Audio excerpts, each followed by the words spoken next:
Hello and congratulations on taking a big step towards better credit. Everything about the repair process that used to be time-consuming and difficult is now easy. The DIY software will guide you through the entire process. While your credit report is loading, here's 3 tips for getting the best results. Begin by watching the quick start videos in the tutorial section before creating your first dispute letters. These short videos will provide a step-by-step demonstration on how to use the DIY software. Create and mail your first dispute letters as quickly as possible.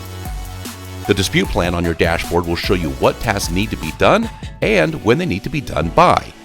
It's easy, and the software is going to do most of the work for you. And the third tip.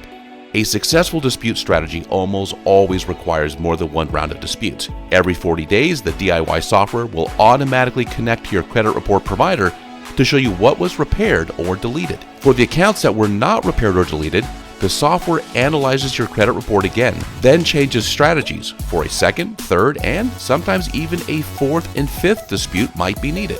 Be sure to keep your 3-bureau credit monitoring subscription active so the DIY software can automatically import your new credit report and guide you through the entire dispute process. And that's it. Let's go to your dashboard and I'll meet you in the quick start videos.